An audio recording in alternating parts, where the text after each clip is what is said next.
Trump మరో Hitler అవుతాడా? అయితే నా సమాధానం అయితే yes. Hitler is better than the Trump.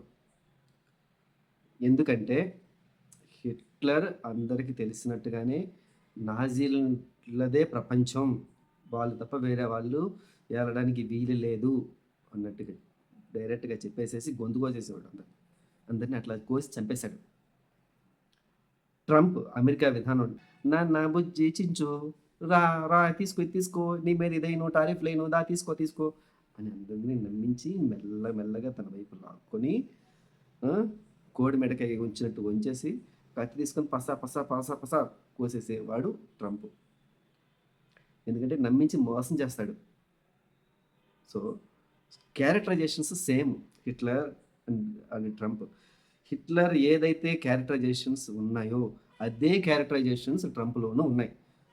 Trump కూడా అంతే, సేమ్ అంతే, యాజ్ ఇట్ ఈజ్. అధ్యక్షుణ్ణి అంతర్జాతీయ కోర్టులో ఎటువంటి పిటిషన్ లేకుండా ఏమీ లేదు, నథింగ్. అట్లాగే వచ్చారు, 4-5 హెలికాప్టర్లో వేసుకొచ్చారు, వచ్చారు, తీసుకెళ్ళిపోయారు. అదేమంటే అతను డ్రగ్స్ అమ్ముతున్నాడు ఎక్కువ, అందుకని తనని అరెస్ట్ చేస్తున్నాము, తనని తీసుకొచ్చేసాము. కానీ విషయం ఏంటి, అందరికి తెలిసిన విషయం ఏంటి, అక్కడ నిధి నిక్షేపాలు ఉన్నాయి, ఆయిలింగ్ చాలా వరకు ఉన్నాయి, విలువైన ఖనిజ సంపద చాలానే ఉంది. దానిని అమెరికాకు ఇవ్వడం లేదు. కాబట్టి నేను ఆ వెనిజులా ప్రెసిడెంట్ అయినటువంటి మదురోను నేను తీసుకొచ్చేస్తున్నాను అని చెప్పి డైరెక్ట్గా చెప్పారు. అరే ఏంట్రా రాయ్, నీకు నిధి నిక్షేపాలు ఇవ్వకపోతే వాళ్ళని తీసుకెళ్ళిపోయేదేంటి ప్రెసిడెంట్ని?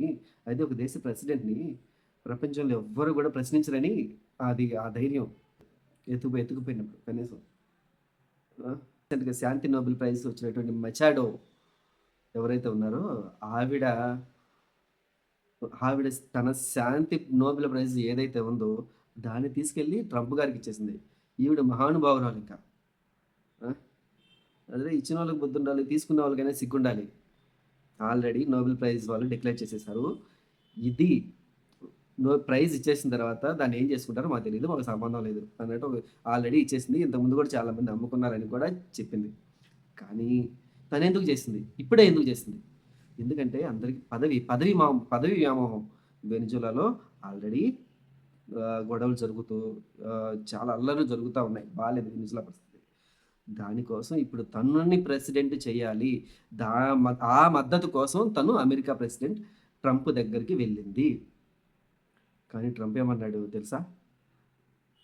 మచాడో మంచిదే, కానీ అక్కడ ప్రజల ఆదరణ ఎవరైతే ఎక్కువగా పొందుతారో తనకే ప్రెసిడెంట్ దక్కుతుంది, తనే ప్రెసిడెంట్గా ఎన్నికవుతారు అని చెప్పి ట్రంప్ గారు చెప్పారు.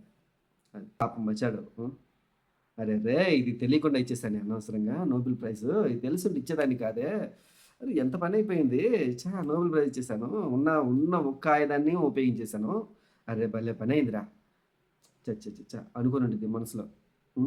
అవునా కాదా? ఎందుకు? అదే ఇండియా గనక బంగ్లాదేశ్నో పాకిస్తాన్నో మన శత్రువులైనటువంటి అటువంటి వారిని తీసుకొస్తే గనక ఒప్పుకుంటుందా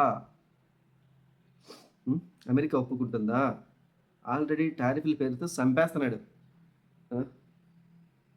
టారిఫ్ల పేరుతో మామూలుగా లేదు, చంపేస్తున్నాడు. ఇది ఇలా ఉంటే మళ్ళీ ట్రంప్ గారి కన్నా ఎక్కడ పడింది? గ్రీన్లాండ్ మీద. గ్రీన్లాండ్ వచ్చేసి ఎవరి దగ్గర ఉంది? డెన్మార్క్ ఆల్రెడీ డిక్లేర్ చేసింది, గ్రీన్ మార్క్ మాలో ఒక అంతర్భాగమే, తనకి separate parliamentary, separate courts, separate law అన్నీ ఉంటాయి, కానీ Greenland is a part of Denmark అని చెప్పి డెన్మార్క్ ఆల్రెడీ డిక్లేర్ చేసింది. గ్రీన్లాండ్ కూడా అదే తను డిక్లేర్ చేసింది. గ్రీన్లాండ్ కూడా సేమ్ స్టేట్మెంటే ఇచ్చింది. అయితే ఇక్కడ ట్రంప్ గారు, నాకు గ్రీన్లాండ్ కావాలి, ఎట్లాగైనా మీరు ఏదో ఒకటి సావండి, నాకు మాత్రం ఆ గ్రీన్లాండ్ కావాలి, మీకు కావాలంటే డబ్బులు ఇస్తాను, కొనుక్కుంటాను, మీరు ఒప్పుకోకపోతే కనుక బలవంతంగా లాక్కుంటాను, మీరు ఏదైనా చేసుకోండి, నేను బలవంతంగా లాక్కుంటాను అంతే అన్న స్టాండ్ మీద నిలబడుతున్నాడు. ఇక్కడ తెలియాల్సింది ఏంటంటే యూరోప్ మొత్తం ఇప్పుడు యునైటెడ్గా డెన్మార్క్కి అయితే చాలా దేశాలు అయితే సపోర్ట్ అయితే చేస్తున్నాయి, చేసాయి కూడా. ఇప్పుడు నాటో బలగాలు గ్రీన్‌లాండ్‌లో అయితే ఉన్నాయి. ఇది అమెరికా బలగాలు గ్రీన్‌లాండ్‌లో అయితే అక్కడ తిష్టేసుకొని అక్కడే ఉన్నాయి. ఎందుకు? ఇప్పుడు ఎట్లాగైనా సరే గ్రీన్‌లాండ్‌ని ఆక్రమించేసేద్దాము అన్నట్టుగా అక్కడున్నాయి. కానీ అక్కడ అవి ఉన్నది వేరే రీజను. రష్యా కోసం, వేరే వాటి కోసం అయైతే పెట్టారు. కానీ ఇప్పుడు దాన్నేం చేస్తున్నారు? గ్రీన్‌లాండ్‌ని ఆక్రమించుకోవాలి అన్న దాని కోసం ఆ నాటో బలగాల్ని ఉపయోగిస్తున్నారు. అదే విధంగా ఇక్కడ ఇటువైపు యూరప్ చూసుకుంటే గనక ఒక 8 దేశాలు అన్నీ కలిసి మొత్తం ఒక 50 మందిని వచ్చేసి సపోర్టింగ్‌గా గ్రీన్‌లాండ్‌కి పంపించినాయి. ఒక 50 మందిని. అఫ్‌కోర్స్ వాళ్ళు సరిపోరు. వాళ్ళ సైన్యం చిన్నదే. కానీ వాళ్ళకి సపోర్టివ్‌గా ఉంటారేమోనని పంపించారు. ఈ సంకేతం ట్రంప్ గారికి తెలియాల్సింది ఏమిటంటే మేము యునైటెడ్‌గా ఉన్నాము. సో, మీరు గనక గ్రీన్‌లాండ్ జోలికొస్తే మేమంతా ఏకమవుతాము. ఏకమయ్యి మీకు ఈ నాట్ ఏదైతే ఉందో దాన్ని తీసేస్తాము. వచ్చేస్తాం బయటికి అన్న సంకేతం, ఒక సంకేతం. డబ్బులిచ్చి వీళ్ళు ఏదైతే అక్కడ అలస్కా ఉందో, అలస్కాకి కూడా డబ్బులిచ్చి రష్యా దగ్గర నుంచి కొనుక్కునేది. రష్యా దగ్గర నుంచి బలవంతంగా ఆ అలస్కాని కూడా డబ్బులిచ్చే కొనుక్కున్నారు వీళ్ళు. అట్లాంటిది గ్రీన్‌లాండ్ కూడా కొనుక్కొని, వాళ్ళు స్వాధీనం చేసుకొని, వాళ్ళ సామ్రాజ్యాన్ని విస్తరించాలనుకొని చూస్తున్నారు. విస్తరించేసి అన్ని చుట్టుపక్కల ప్రాంతాలన్నీ వాళ్ళు ఏది చెప్తే అది వినాలని. ఎందుకు ఇప్పుడు గ్రీన్‌లాండ్ మీదే పడ్డారు? ఎందుకు? ఎందుకంటే అక్కడ కూడా ఖనిజ సంపద ఉంది కాబట్టి, రేర్ ఎర్త్స్ దొరుకుతాయి కాబట్టి, అక్కడ ఖనిజ మూలకాలు చాలా ఉన్నాయి కాబట్టి, మంచు కరిగి కొండలు ఉన్నాయి కదా! కొండల్లో మంచు కరిగి కొండల నుంచి ఆ ఖనిజ సంపద వస్తుంది కాబట్టి, తనకి ఆ గ్రీన్‌లాండ్ కావాలి. తను చెప్తున్న బూచి ఏంటంటే, చైనానో, రష్యానో ఆక్రమిస్తది. దానికి ముందే మేమే గ్రీన్‌లాండ్‌ని ఆక్రమిస్తాము.